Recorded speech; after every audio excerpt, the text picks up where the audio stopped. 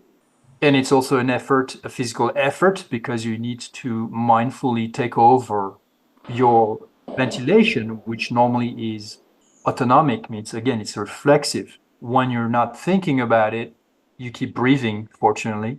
Mm, But in order to change the way it is done automatically, you must override that program. And it's a very strong program. yeah. It's sufficiently strong that you never find yourself not breathing because you forgot to breathe.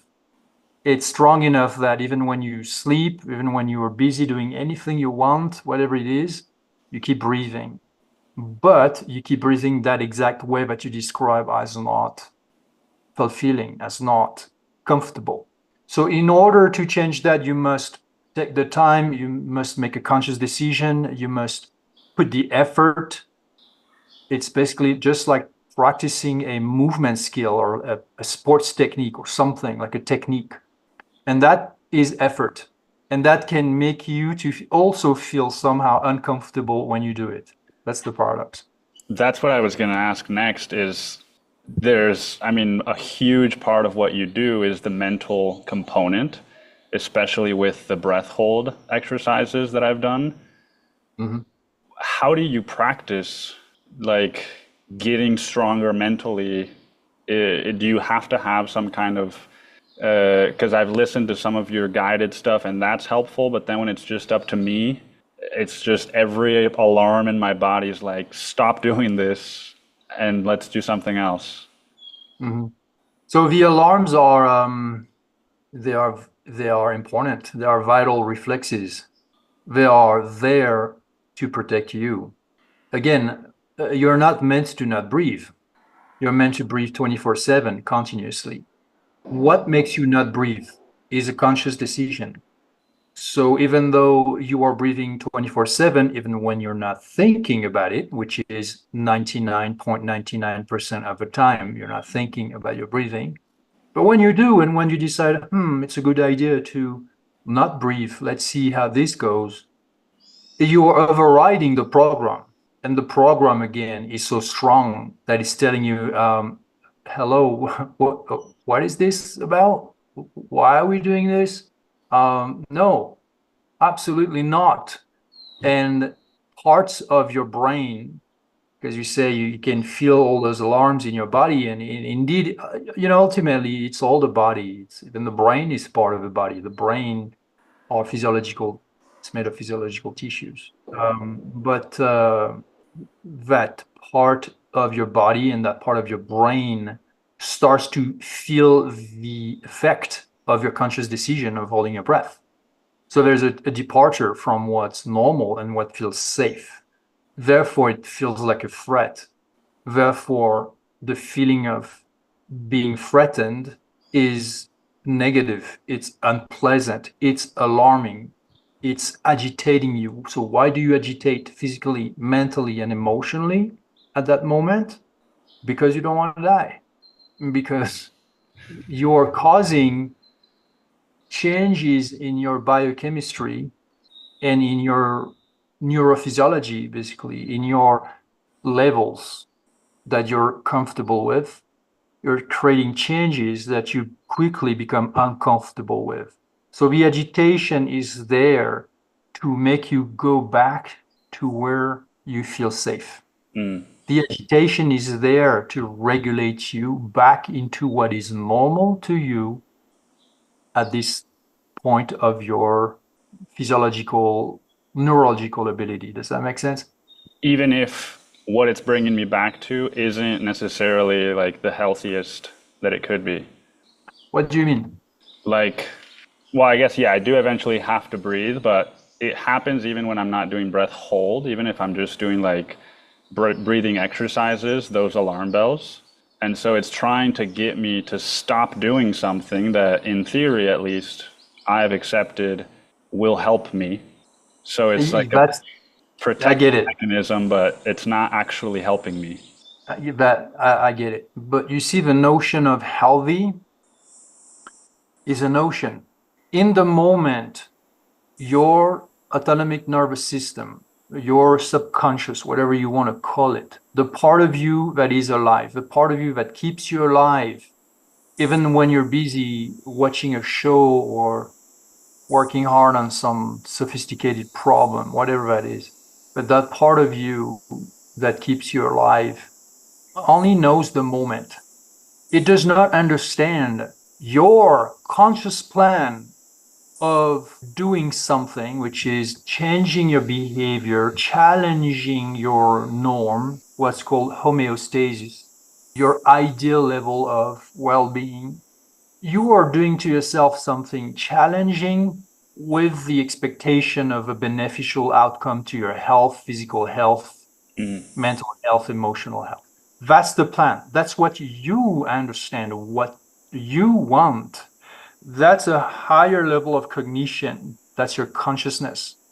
But at the deeper level, what operates you as a biological unit, a unit of life, your heart rate, your digestion, all your metabolic processes, etc. That part of you that is very well organized and has a headquarters of their own, if I may say, has no understanding whatsoever about your plan of why you're doing something that's supposedly healthy. It cannot comprehend any of that. All it feels, first senses, then feels, is a stress that needs to be regulated. That's it. So indeed, if you're practicing something like this, you want to understand that you're practicing your resiliency, your mental fortitude, your clarity of mind, a number of qualities of the mind, a number of adaptations that happen at a neurophysiological level, and that therefore mindset is everything. But you can't also brutalize your physiology because your physiology will also brutalize your mind. So you have to be progressive, you have to be gentle, you have to understand what's going on. So you have to establish familiarity. Number one is to establish familiarity with the experience of momentarily not ventilating, not breathing. Okay. Well, if you try right away to force yourself to not breathe for 2 or 3 minutes, it's very hard for you. Mentally, consciously, you'll be like, I hate this. But your autonomic nervous system will also say or feel, I hate this, and will not like the experience one bit because it does not want to be familiar with such an ordeal. Okay, so what's the answer to that? Well, you got to do it much more progressively. It's just like exposure therapy, right? If you're afraid of snakes, and you're going to show somebody who's afraid of snakes, you're going to show them a non-venomous snake. They're going to freak out anyways, even though you can tell them, hey, there's no way it can hurt you. Your fear is completely irrational. Why don't you toughen up, And no, it's not the way it works. It doesn't matter why people are afraid, even though there's no actual danger, but their fear, the reason for their fear is irrational, but their fear is real. That's why it's hard for people to understand. Well, the fear is irrational. Yeah, but the fear is real, even though what causes the fear isn't rational, but there are rational causes nonetheless for the person having developed a fear of snakes. So the point is, you can't brutalize that. You have to provide a context that is going to expose the person to that fear, but in a very, very, very mild way. Basically, you're going to show them the snake from a distance, even that's 20 meters away, and they start to sweat. Okay. And the next day it's 19 meters, and the next day it's 18 meters, something like that. I don't know. I'm making that up, but not the principle itself. The principle is okay, slow down, step by step, little by little. How do you feel now? Better? Okay, now let's make it a little, just a tad more difficult, which in fact is going to, if it's done properly, if the progressions are done properly, it won't even feel more difficult. Because it'll be so gradual. Because it's gradual. Therefore, you become familiar with the experience.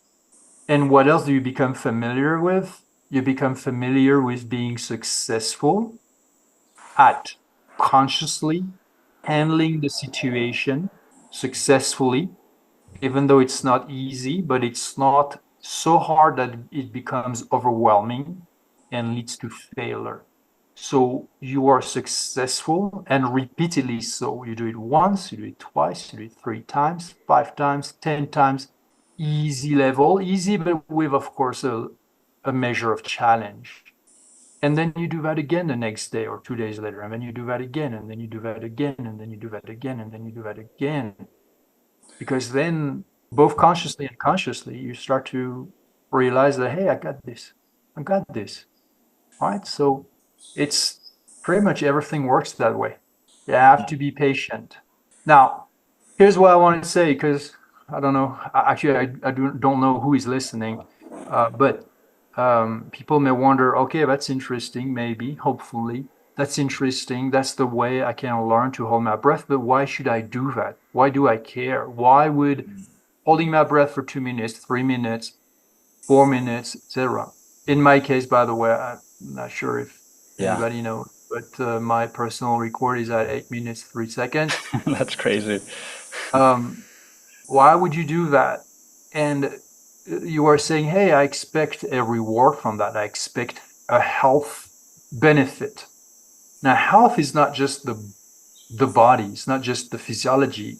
But in the case of breath holding, it is, of course, also the physiology, because you are going to improve every process within your physiology that enables you to oxygenate yourself. So tissue oxygenation is going to improve. So there's that. And who doesn't want better tissue oxygenation? To know that your tissues, all of them, the muscles, the organs, the brain, are more oxygenated as a result of a practice, in this case, breath holding. So there's that. But number two, the stress you described. I've got all these alarms in my body. Actually, they mostly happens in your brain, by the way. So you feel agitated, and what you want is not just, oh, but I really want those extra 30 seconds or that extra 1 minute. In truth, that's not what you want. What you want is not necessarily, or at first, extra breath holding time. What you want is relaxation. What you want is patience. What you want is confidence and trust. What you want is composure. And that's a mental state and an emotional state at once. It's both. You want to feel mentally and emotionally, and of course also physically, composed and, if possible, relaxed, because you are confident and you're patient. So you want to be mentally and emotionally more resilient. That's what you want. Okay. So what's the health benefit you are describing? Well, exactly that. Mental and emotional resiliency is a sign of a good health of your nervous system. Now, how do you practice this? You can't just tell yourself, "Oh, I'm calm. I'm a calm person. I'm composed," and some kind of positive talk. Could that work? Probably, to a degree, but not necessarily in the face of stress. In the face of stress, in the moment where you are actually dealing with stress, and breath holding is a stress, telling yourself, I am strong and I'm calm, is, you know, it's Gaslighting. it's maybe not gaslighting, but let's say it can be good as an information or a wishful thought, an encouragement to yourself. But in truth, the words don't matter. What matters is what's behind the words. It's the actual mindset It's the actual mental and emotional state. It's the actual feeling. So if you're agitated and you're telling yourself, I'm calm, it's not that you're lying to yourself because maybe you're trying to induce the state. The problem is that you're working at that mental level, but it doesn't go through the barrier. So you do not actually obtain the state that you want. Anyways, there's a lot to learn. Yeah. There's a lot to learn. That's why I have such an extensive e-course, the Breathful Work Meditation Masterclass that teaches all of that. It's dozens of videos. You have to understand so many aspects of that so that it makes sense to you at a conscious level. And then you know, as a result, where to go place your attention, what's happening within you, what to do about it, specific exercises to work about this, work about that, work on that, work on that, work on that, work on that. Mm. But really, what you want is the health at a mental and emotional level. And what you do when you practice a breathhold or a sequence of breathholds, you're training your techniques, your mental techniques, your emotional techniques. If I may say, it's like doing rounds of sparring in kickboxing or some martial art. Okay, it's no different. You gotta put the work down. You gotta repeat. You gotta drill the techniques, and then you perfect your skills, and then you become good at it. Once you become good at it, which you're like the highest level at that, I'm curious if, because for me, like, let's say a minute and 30, a minute and 45 is when I start to have that, which it's like a trademark feeling that everyone gets of like, oh my God, I'm freaking out or whatever. And I can hold it, 20, 30 seconds more if I'm calm. But once you get to someone like your level, do you still, because you said it's like it's not actually in the body, it's in the mind, do you still feel panic and you're just able to move through it, or does the panic go away and you're just at peace? No, I don't experience panic. I don't experience panic at all because at the level I practice, um, even a very long breath hold is very predictable. Mm. I go through a process that's refined to the point where um, there are little thoughts going on. It's actually meditation. There is an ongoing intention and attention in being deeply relaxed, and thought is a form of agitation. So thinking is unnecessary, and it may happen, but it happens. It's almost nothing, and when it does happen, it has to do with what is happening, and it supports. They are like positive thoughts. So no, there's no panic because I know in the end I will breathe. I know that I'm not going to die. I will breathe again. I'll be fine. What I know is that towards the end, it will be hard, and then I'll need willpower. Mm. And even though it will be hard and I'll need willpower, nonetheless, I still will to the very end channel that willpower to keep giving me the composure and the relaxation that I want all the way to the end. Mm. That reminds me of a quote from a book that's called The War of Art that says, "The Mhm. danger is greatest when the finish line is in sight." Yes, well, when you get close is when you can get overexcited, not pay attention anymore, lower your guard, or you may become afraid of, and that's a general statement. I'm not talking necessarily about breath holding or my experience of breath holding. You may become excited, and excited is not always positive. You may become excited in the way of you start to fear failure or you fear success. Mm. Um, both are possible. But in the case of breath holding, I would say the beginner mind, because the beginner practitioner is a beginner mind. Okay. I can tell you, it's a mind that doesn't know itself. Yeah, I that's how it feels. It's such a new thing to me that it's exciting, and it's also just like I'm trying to just keep open mind and curiosity to see what I discover. To kind of shift into some of the natural movement stuff, I pulled a bunch of tweets, and one of the ones that I think it was maybe in the last couple of days, and it's something I want to get into, is you said everyone needs to start physically training for what's coming now. And I don't mean bicep curls. So I'm fully on board with a lot of the stuff I've seen you share. I've been with this mindset for the last 3 or 4 years. And so I guess my first question is, what do you see coming, and how would you suggest that people start to prepare? I know that's a big question. Well, look,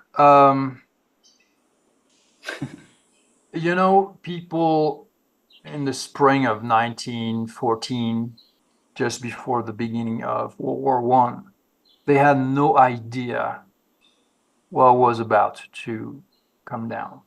No clue whatsoever.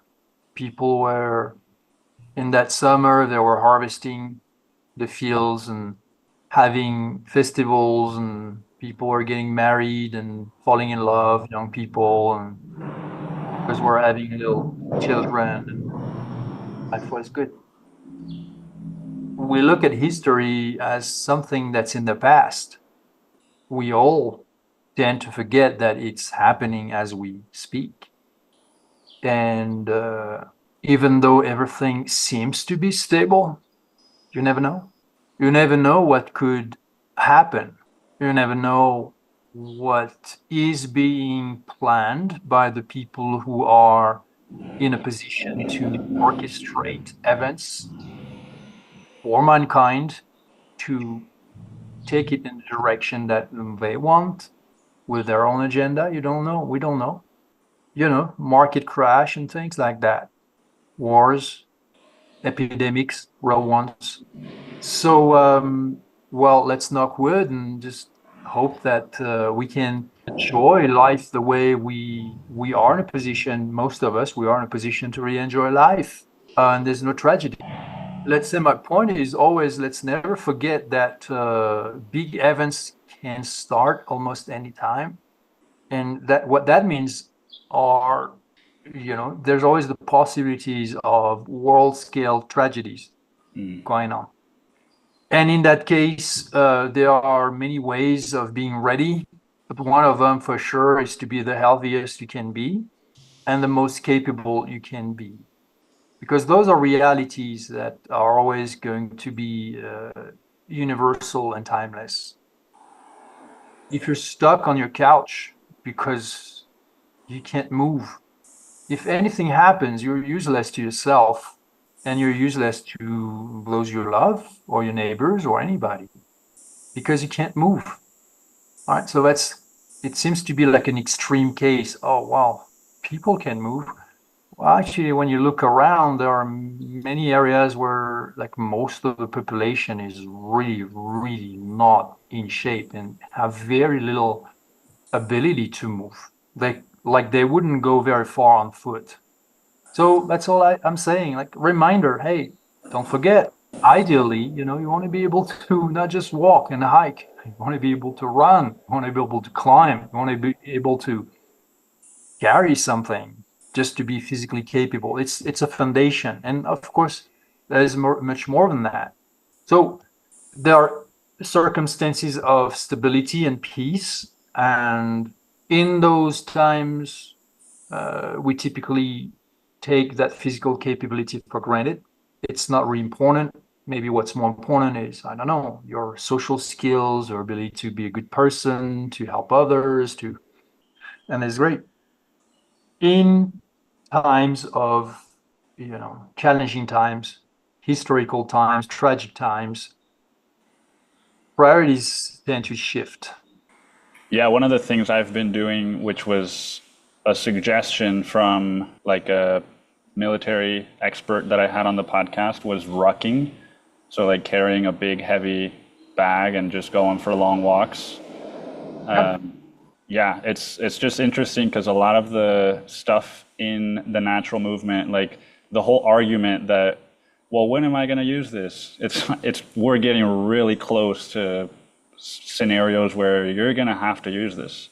Whereas before, it was just, if you're on vacation and someone's drowning or, accident type things.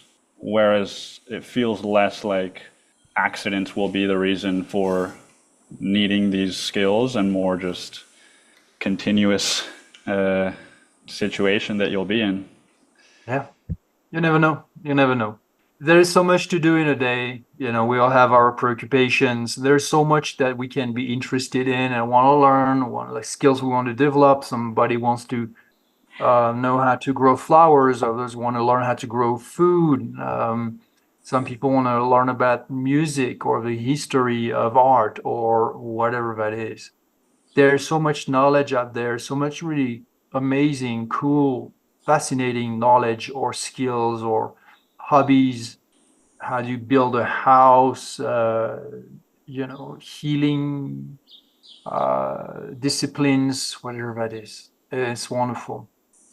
Some people want to be a samurai, some people want to be a famous person, some people want to be wealthy, some people, whatever. Yeah, Marketing expert. marketing. Choose your choose your path, choose your way, choose your calling, whatever it is that is your experience, that you believe your experience, or who you are. You want to define yourself through what you do. So what you choose to do is very important because then somehow it becomes your identity or a big part of your identity. And then there is the experience that you get, that you achieve, or that you experience, the experience that you experience as you do that thing on a day-to-day basis. Is it fulfilling? So it's a world of vast possibilities. It's a shame that anyone could ever feel bored in this Yeah. life, knowing the incredible potential there is to experience so many diverse ways of being. As for what's happening, what's going to happen, what you should be ready for, and how, who knows? I'm not a fortune teller. I don't have a crystal ball. Sometimes I do tweet things like that. And just a reminder to me, I call it a physical duty, but it's actually a moral duty to me, is to keep yourself physically capable for as long as possible. And if you're not physically capable yet, then your duty, to me, it's a social duty, it's a personal duty, moral, physical morality, if I may say. Then you need to make yourself to become capable. And what's to be physically capable? I've called natural movement. Natural movement is the whole scope of physical abilities and capabilities that I believe everybody should be equipped with. So you don't have to be like an expert in anything, but you need to be able to do some climbing, some running, some jumping, all of these basics. Nobody should ever be inept at those things. Everybody should. It should be, and again, should because it's not the case, obviously, and should because I see it again as a morality, and that's a word that few people want to hear about today. Yeah. Morality, what do you mean, like right and wrong, or what needs to be done? And I'm like, yeah, yeah, exactly. That's exactly what I'm talking about. And something that requires some discipline and like it takes away from my free time and whatever it is that I want to.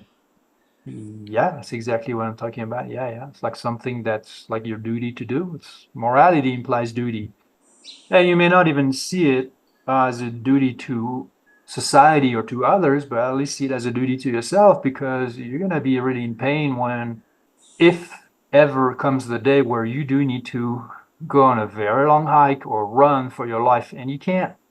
and nobody's there to help you because everybody around you also is in the same predicament. So to me, those are universal, timeless principles and necessities, and therefore obligations. And it's only in time of peace that you think that all these things becomes optional. But when it's obvious that it's not optional anymore, then do you have the options? Do you possess the skills and the preparedness? It's either a yes or it's a no. Yeah. If you become a parent, then you have children, obviously. Well, can you, can you physically protect your children? Conveniences of the modern world are not, who knows, maybe they're not, one day they're not around anymore, or not in a way that's easy, or whereas today, just click a few, you know, you just order yourself a pizza, it's delivered to your door, and then you can eat, and it looks like you've got nothing to do. Actually, you got things to do, means you need to do some work and create the money so that you can afford to pay for that pizza. But eventually, you are being fed a hot meal without any physical effort or preparation. Okay. So it's an incredible, it's amazing. Don't get me wrong, I think it's amazing that we have all these options. But what when we don't? What if there's no electricity? What if there is no gas? What if there is no internet? Hello? All right. So yeah. And that's something I really appreciate about you is that you share things that I know so many other people don't share because they're worried that their account might be censored or whatever. And I'm the same way.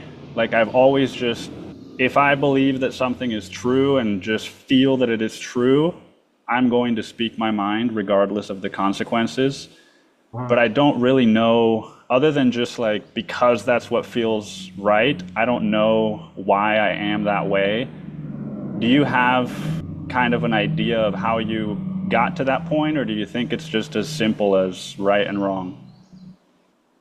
I don't have a luxury of time to beat around the bush or to censor myself. It's an integrity to yourself Yeah. to speak out and speak up. You know how many people have died so that we can enjoy the freedom of speech to begin with. So if you are afraid of what people are going to think of you or potential consequences, okay, well, then you don't deserve that freedom of speech because you're censoring yourself.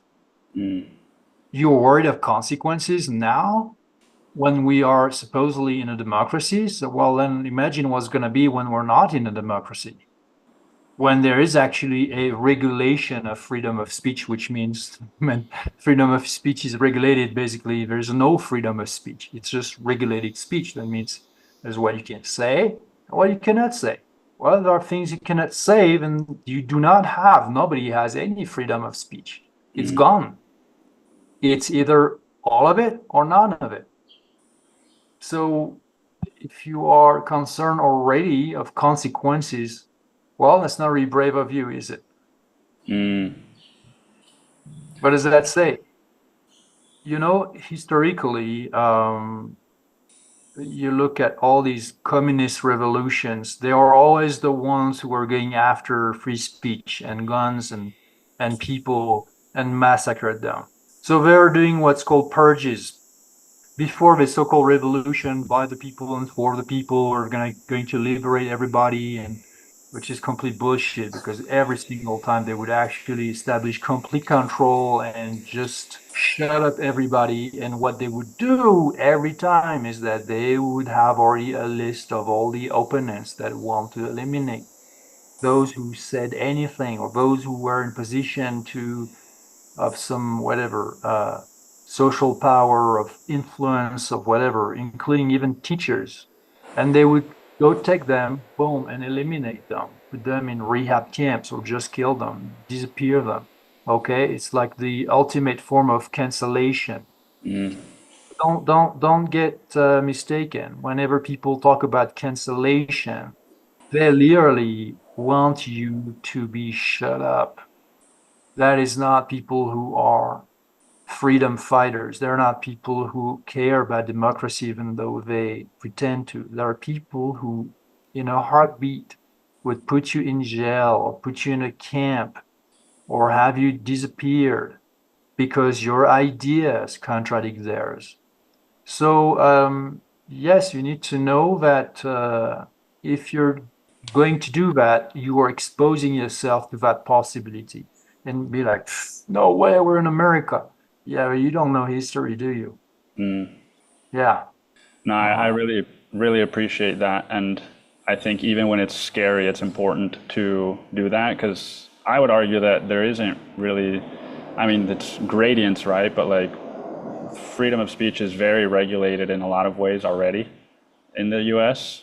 And so, yeah, I guess the last question, and this is completely off topic, just to be mindful of your time, but it's something that this was the first thing of yours that really like struck me. So for the last 8 years, I've been very much in the trauma-informed space, Nice. learning from people like Gabor Mate and Bessel van der Kolk and all these people. And it's been very helpful. Then I discovered Jack Cruz's work, and it kind of threw a curveball at me that I still haven't, still hasn't really settled. But another one of your tweets that was a while back ago, and I'm not going to read the whole thing because it's kind of long, but it's basically, I think, kind of poking fun at breath work. It says like a word salad served on a shiny plate of trauma-informed hoopla for appetizer, huffing and puffing real hard for no reason until you feel woozy. If you cry, that's emotional detox, and you're now healed by breath work. If you feel all right, your chakras are aligned, vibrant, and colorful thanks to breath work. And so I guess my question is, because you're very familiar with Jack I Cruz's don't really work. mince my words sometimes, huh? I'm at a point where I'm just kind of trying to understand how much of the trauma space is actually true and how much of it is just completely misguided. Um, so I know that's a little bit vague and maybe general, but I'm just curious if you have any thoughts as far as like what role trauma plays in your life or doesn't. There is no doubt that everybody deals with trauma. Everyone. Everyone has had their share of challenging times in childhood, in adulthood, physical harm, emotional harm, being bullied, being betrayed, being left alone, being shamed, being robbed, being used, being abused. You know, show me anyone who's never been on the wrong end of the stick and impacted. Then you have that can be also the absence of people who were supposed to protect you or educate you or love you, be there for you. There's so many ways that one can feel hurt by life and uh, episodes of the past. Sometimes it's one big episode, multiple big episodes, or little things every day, little things that you don't even notice, and that's trauma too. It lasts for years anyway. So it's something of the past, but it exists in you today. And you have not processed it, and you have not regulated it. You have not basically healed from it. You have not reconciled with it. You haven't learned from it. So it keeps haunting you like a bunch of ghosts, and it keeps hurting you. Even when you say, oh, I'm over this, but you're not. I'm past this. No, you're not, etc. So that's a lot of people. That's about everybody who somehow needs healing or is seeking healing or is not seeking healing because they don't believe in it or they don't even think they deserve it or they don't know where to look for because there are also multiple avenues for healing. It can be a person could heal you, a therapist can heal you, a prayer can heal you, God can heal you, nature can heal you, a dolphin can heal you. What is going to heal you? You know, maybe a diversity of modalities can help. So yeah, trauma informed. What's trauma informed is, I would say, the first aspect to understand is that trauma is everywhere in everybody. And very few people have actually done the work to acknowledge those emotions instead of burying them, and to let go of them, to actually express them, heal them, understand their story, understand what happened, understand why it is negatively impacting their and limiting their happiness or their energy, causing them also problems with their health, right? So what you've studied, people are Gabor Mate or Bessel, they're experts in their field. But what you understand also with people like Jack Cruz, who's a friend, and things that I've been talking about also for a long time, is that let's look at your biology as well. Because if you're depressed because of blue light toxicity and you have no movement in your life, you're not physically active, you eat crap, you are constantly on screens, you are watching stupid shows, you are hanging out with very negative people, toxic people, and all kind of things. Okay, well, can therapy help? Yeah, but only to a degree, because therapy is not going to, or breath work for that matter, is not going to fix the problem that is, for instance, how circadian rhythms, when they're completely messed up, they're going to make you insane. They're going to depress you. It's going to make you really feel mentally and emotionally off. And that has nothing to do with a psychological trauma of the past. It has to do with a biological trauma, basically. It's a Mm. biological trauma of every day. Your behaviors, your means your lifestyle choices dictate your behaviors, what you eat, how you eat, when you eat, exposure to sun or lack thereof, exposure to blue light, all your environments. Let's say you're unaware of all these things and how they impact you, so you don't pay attention to them, so you don't do nothing about them. There, it's all normal, but it's the cause of your, 90%, 80%, I don't know, of your psychological, emotional ailments. So take care of that first and see how you feel. Mm. Oh, and then if there is anything left that bothers you in your mind, in your heart, yeah, then maybe therapy is needed. Maybe some form of healing is needed.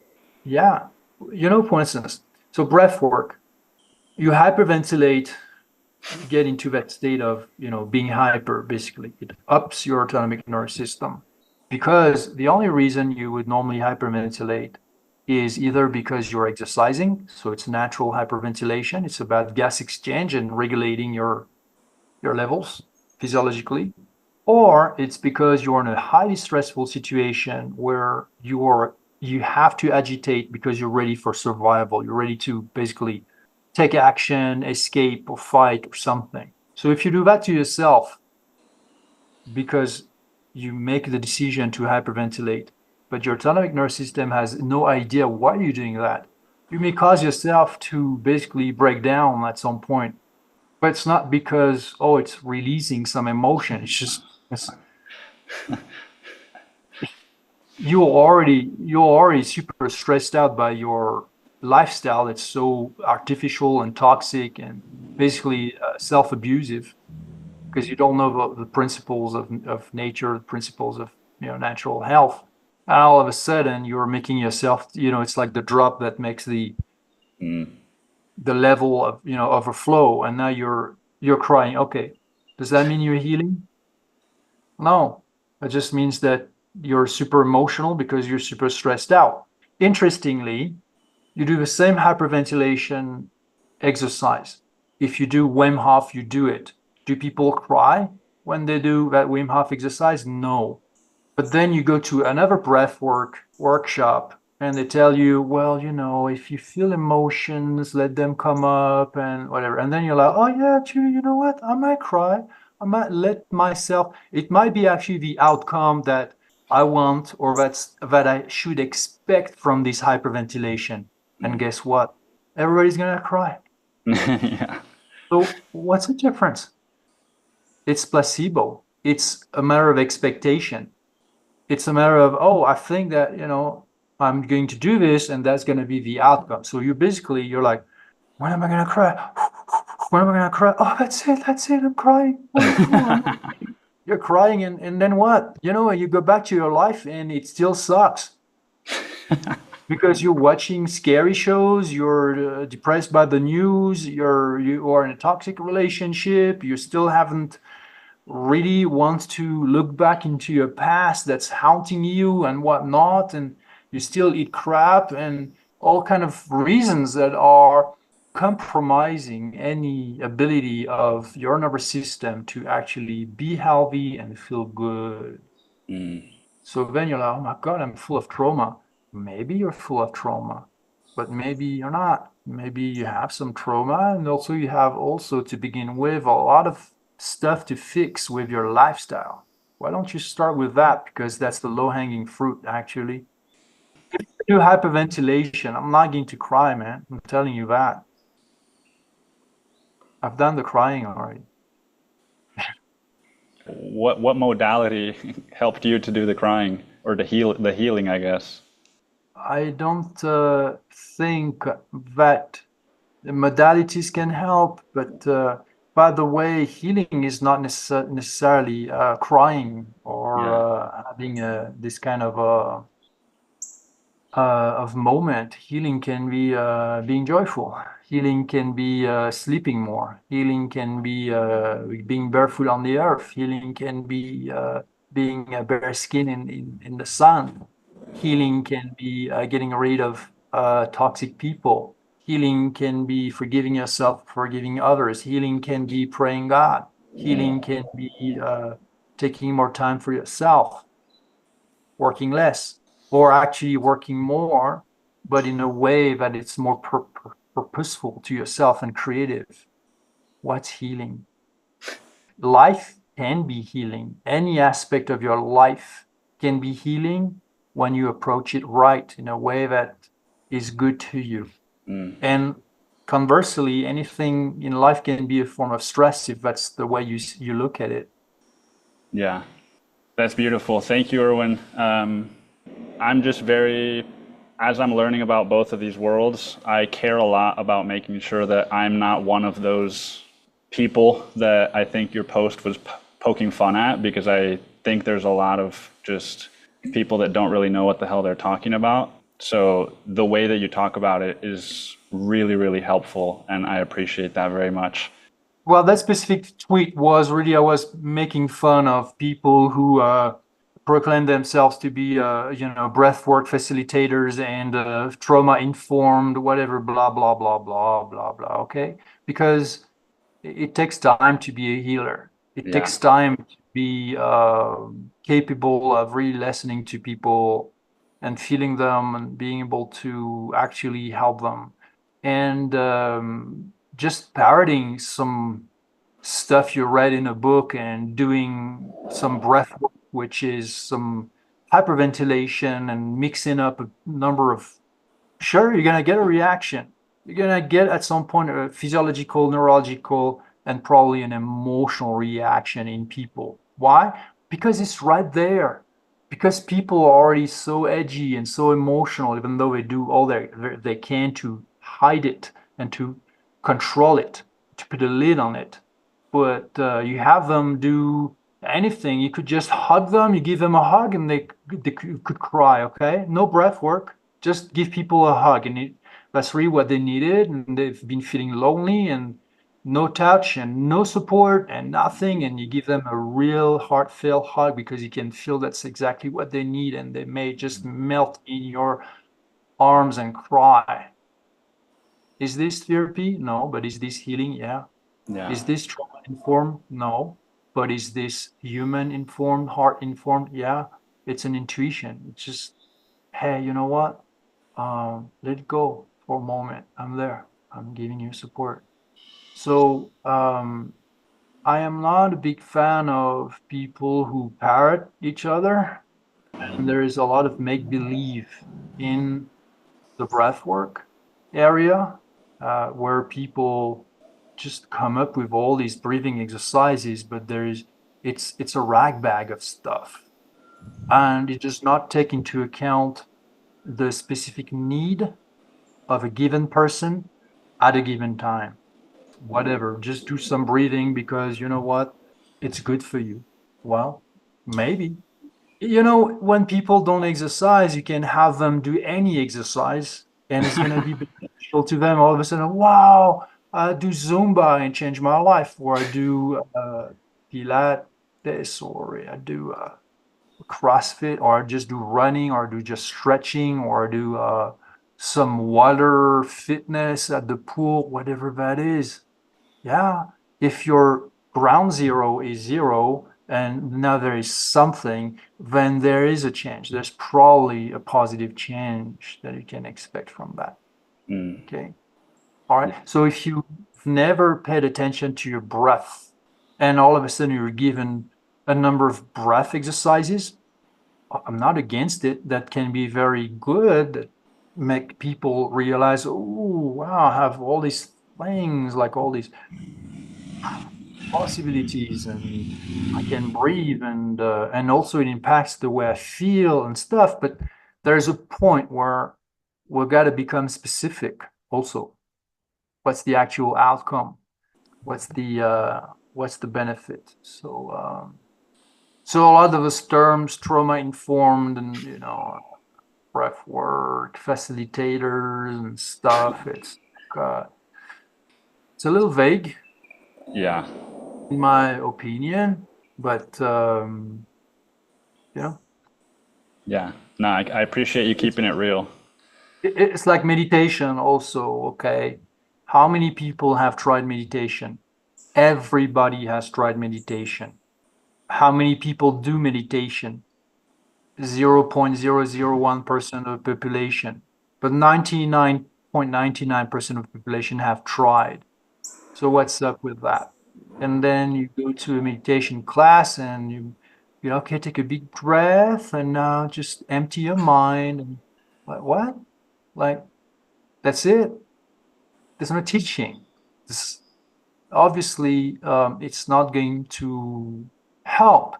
So if you say you are a teacher, you'd better have something real to teach Mm. where you personally have investigated a lot and seen the effect on yourself, and not just go with replicating a semblance of expertise through Mm. some chosen words like trauma informed, and you go create a fancy Instagram account and that's it, you're a health influencer.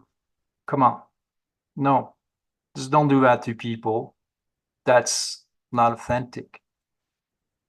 That's it. So sometimes I can't help but just point out these things. Yeah. Just be mindful of who you pick to Yeah, help you out. yeah, Well, thank for you for sure. your time, Erwan. Oh, thank you very much.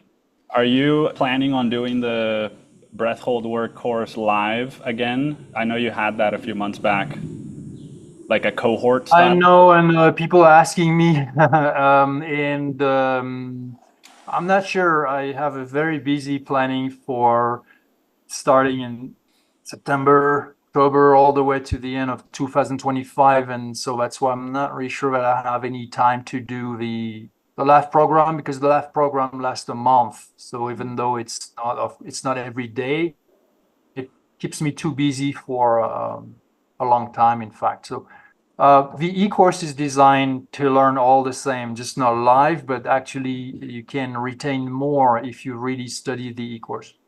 Okay. I'll have to try that then. All right.